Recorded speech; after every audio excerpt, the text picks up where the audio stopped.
How's it going, guys? It's your boy Mike from Seattle, but right now I'm coming to you from Gary, Indiana with Emmani, who is the founder of Ironworks and No Limit Living. Yes. Emmani, how you doing? I'm doing good. How are you? I'm excited. So what I'm really excited to talk to you guys about today, everybody knows I invest in Gary. I jokingly call myself the King of Gary. That's not an official title.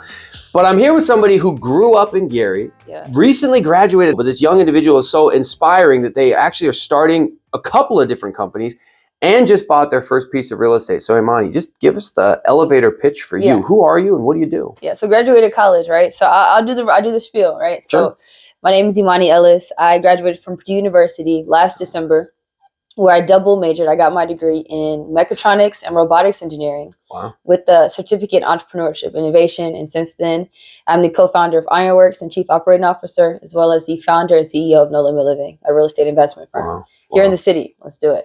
That's so completely amazing. And when I have to compare how far and how much she's done in her life to myself, it just makes me feel bad about myself because clearly she's crushing it. It's amazing. Okay, so tell us specifically, what does Ironworks do? Okay, Ironworks is a charitable business incubator. We are here to help support, activate, and show people that entrepreneurship is another pathway here in Gary, in Northwest Indiana.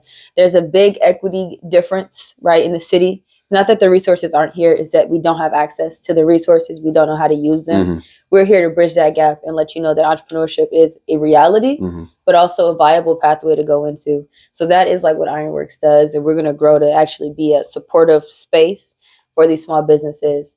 And No Limit Living. Sure, yeah, let's hear it. It's a real estate investment firm. So we buy, we sell, we rehab, and the goal is to beautify the block.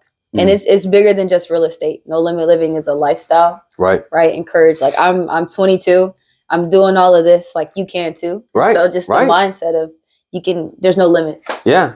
So what I think is extremely interesting, and for those of you who follow my channel for a while and maybe you're seeing this video for the first time, when I title any of my videos Gary, Indiana, I get hate. People are like, why would you invest there? How could you invest there? It's a terrible city. They go look up the crime statistics. They look at a couple pictures online and they say there's no pathway forward for the city. I'm a staunch advocate for Gary, Indiana, and I truly believe that the city's going to turn around. But tell us why you believe so strongly. What was it like growing up here? Yeah. So coming from here, I know that like I am a product of being in and around the city, right? So I know that there are talented people here. Our peers just don't have the same access or know that they can reach and achieve. It's so systematic, right? As to why. But not to get into that, I know that there is hope here because of what I see, right? Going out, when I speak in schools, I see the hope on their face when we tell them like, oh, like you can, they're like, oh, I can't, I can. So I see a lot of hope actually being like boots on the ground here. And I just see so much opportunity. Right. Yeah. So obviously from what I do with real estate investing, when you talked about beautifying the block earlier, this is what I tell people all the time. I tell them, look, Gary, Indiana, you kind of have to look block by block. There are some blocks where the entire block is abandoned houses. Unless your pockets are super deep, I wouldn't start on that block. But if you can find the block that has 2 or 3 houses and those ones need fixing up and you can get those ones, you have effectively beautified the block. And what all those homeowners in each one of those houses that you didn't touch now get is as you finish those last 3 houses up, it brings the value of all the houses on that block up. You technically just wrote a check to every one of those homeowners if they ever need to refinance or sell. So you help make them enriched as well. So your long-term goals for your company, are you looking to beautify blocks forever until the city's repaired, or what's the strategy over the next 5 years? Yeah, so one focus here, right? One is to get more young investors to realize that this is a fantastic opportunity and that you can do it. But 2, yes, right. So how do we have housing solutions for the universities around here? How do we, when people see better, they tend to do better. Yeah. So if I'm on your block cleaning up this yard next to you, you're more than likely going to clean up your block, your road, get more community engagement. But long term, looking to get into development, right? How can we have some creative mixed use buildings? Right. Yes. And it's not just here, right? We're starting here, but any underserved community, like, helping give that voice, right? So you came out of Seattle and you're helping give that voice here. Trying my best, at least. That's why I'm having you on the channel. So I'm thrilled to do it. Angelo, my agent, people have seen his videos on my channel, put me in touch with Amani and said that she's local, boots on the ground, and a hustler in the area. And I was like, please, let's connect us. And then you said you were willing to come on. I was like, great. Let's do it. Fantastic. Yeah. So when I look at Gary long term, I see some of the same problems that you talked about earlier. People don't know about the opportunities that are out there, especially young people. And I won't date myself too much here, but I'm at least 10 years older than you. Okay. And when I went to school, everybody always said, you have to go to college. And there really wasn't a lot of other pathways for it. But when I hear, and even though you went to college, when I hear you speak about entrepreneurism and how you don't necessarily need a college degree to be a business owner and to beautify blocks. So how exactly do you convey that message to young people and that next generation that's coming up behind you? So when you're speaking with the youth, right, or young people in general, it starts with like allowing them to be curious, right? Exposure comes before you believe that it's possible. So us coming in and starting to make some of these houses look beautiful or doing this, doing that, when we show them what they haven't seen, it presents another opportunity for where they can go into. If they only see basketball players, rappers, and this, that's all they're going to think is possible. Right. It's true. Right. So one way that I go about doing it is getting in front of the youth and presenting a positive message. Like, hey, I do this. This is what I've done. Here are some more people who are doing this, that, and the other. Talk with them if you even find that remotely interested, right? So trying to expose them and show them as much as possible. Sure.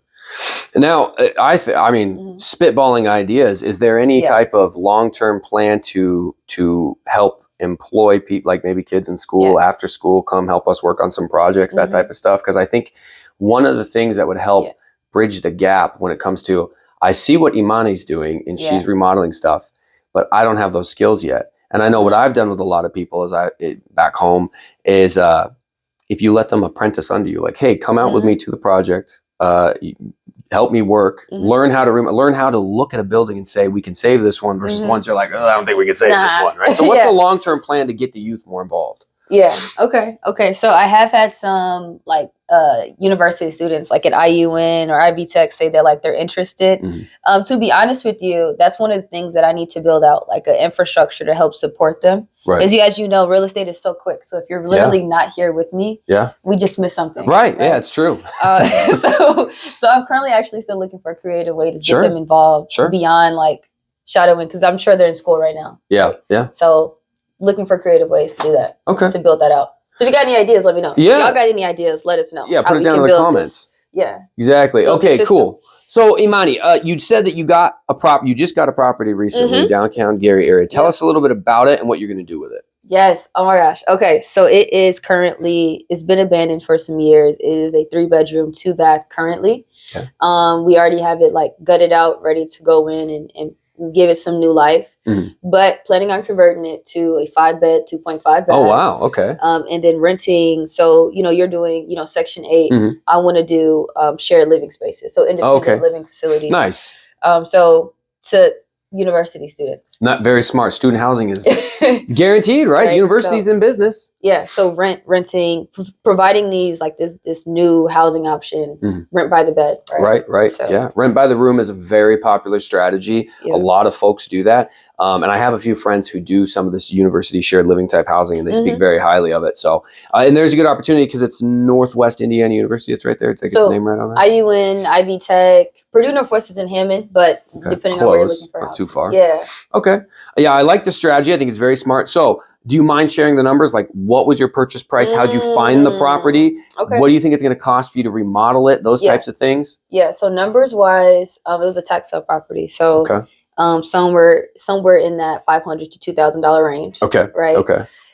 Then, there's other legal fees that are associated. Always closing costs and whatnot. Yeah. Right.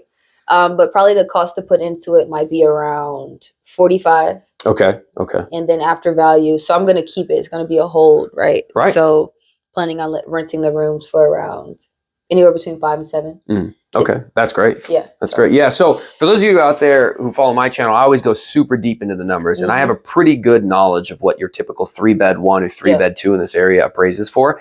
Realistically, it should appraise for a minimum of like $100K. It should be around $100K at least. Yeah. And possibly up higher than that, close to the university. So, if you're looking at $40K all in, 5 to 10 to buy the thing, she's building that equity, and then she's not going to sell it. She's going to hold it and rent it out. So there's an actual clean, safe living space for the college students that are attending the university. So great strategy. I don't think there are a ton of student housing investors in the area. I know a bunch of people who flip. I know a bunch of people who buy and hold for like Section 8 and other long-term tenants, but I don't know very many or any student housing providers other than the big, conglomerate. I'm sure the university provides something, but okay.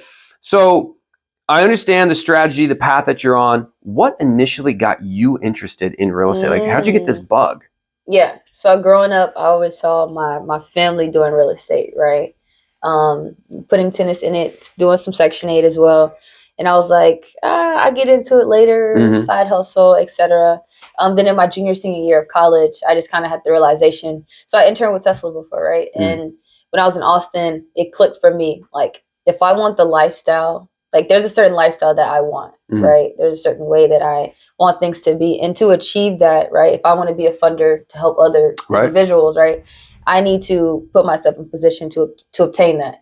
How can I do that? Real estate. Also, my family does it. It's something that I know. It's a lane that I know. And then as I started digging deeper, I actually saw the value in like creating beautifying blocks. So it started with, working backwards. If I want this, how do I get there? This is a viable way to get there. Okay, now let's dig deeper. What would it actually look like? Okay, we can create value with this too. Let's do it. Yeah. No, I think that's an incredibly inspiring story. And I know we were chatting right before I turned the camera on about how, like, unfortunately, like Wall Street ruins everything when it comes to housing. It's so frustrating. And they're not out here yet. But if you do a good job beautifying things, they're going to try to swoop in. So I always think it's admirable. Sometimes people sit there and go, well, don't you feel bad making money or making a profit? Or are you taking advantage of people? And I say, look, some of these houses have been abandoned longer than I've been alive, which is a long time. And if you come in and you remodel this stuff and you increase the values of a block and you increase the values of homes nearby and you provide safe housing for people, I don't see how people can hate that. I do want to ask you a little bit about Section 8 because I grew up on Section 8. I was that kid, that family, and it comes with a certain stigma. Most people have a negative view of Section 8. Can you tell us your thoughts and where you get your experience with that program from? So a lot of my experience comes from like my family owning properties and having Section 8 tenants, right? And so I'll speak on one in particular. Like this one in particular, he doesn't cause, like he's been in that home for years, years. And even when, my family sold that one, he reached out to my family and said, hey, can I just move into one of your other ones? Nice. That's like a good tenant. That's what you want. Right. It's like, I just prefer you as a landlord. I prefer you. But I always kept quiet. His home is beautiful. It's like all like burgundy. You got the lions. It's so like it's just a flash of the past. Right. But my touch with it has been limited. But I've seen it through them, and they've had experiences on both sides. But they have some really good tenants in there now. Yeah. I always think, and maybe you haven't experienced this because you are younger. This would be the one thing that maybe age plays a role in. Because I'm older, I rented for many years of my life. And I've had horrible landlords and I've had great landlords. And I've had kind of average. And if you have a tenant that says, I like you so much, I want to stay with you. That's when I try to tell people, like, if you make it your life's mission to make money and be successful, look at the people that you can help. And if you're a good landlord, people will stay with you. They'll stay loyal to your brand, to your company. So go ahead, back to you.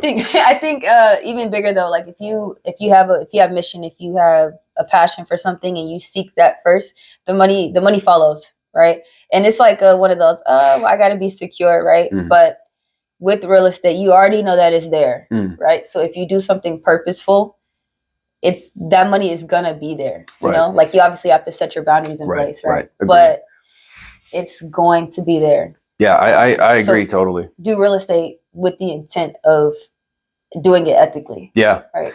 And honestly, there's a certain level of, because I own real estate here. I also own some real estate in Seattle. And I get much more satisfaction and much more like personal gratification from when I remodel houses out here. And I can see the kids who were out playing on the corner last night and they're all coming over to inspect what we're doing. And somebody's chasing a cat into our yard because there's a cat running through the yard. And all that type of stuff is much more gratifying than $800,000 duplexes in Seattle. I'll tell you that much. Okay.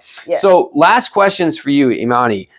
What advice would you give to somebody who wants to get started investing in real estate today in 2024? What's like the best piece of advice you'd give them? Okay. The best piece of advice that I would give you is to start, right? Start learning, start going out to meet networking events, start meeting people, start asking, hey, can I help you out? Let me come to your house. Let me walk around. Let me see. Do whatever you can to start now, learn. I'm not saying put up, money right now, right? But get out there, learn the game. It's a whole different language. So begin to learn the language of real estate is what I would say. Get started, like move. Right. Like go. No, I agree completely. I always say this on my channel all the time. Everything in life is about who you know. So you need to know as many people as you can. You can do a lot with education. Most education's free online on YouTube or the internet. You don't have to pay for that type of stuff. Once you've met the right people and you've gotten the education, then you'll feel much more comfortable investing that money. Exactly. So very last question. Where can people find you and contact you if they want to get a hold of you? Okay, so you can find me online on Instagram, Facebook, LinkedIn, Twitter at NoLimitLiving_. Right. Perfect. I'll put the link for that in the description. Emmani, thank you so much for coming. And guys, we'll see you next time. It's been real.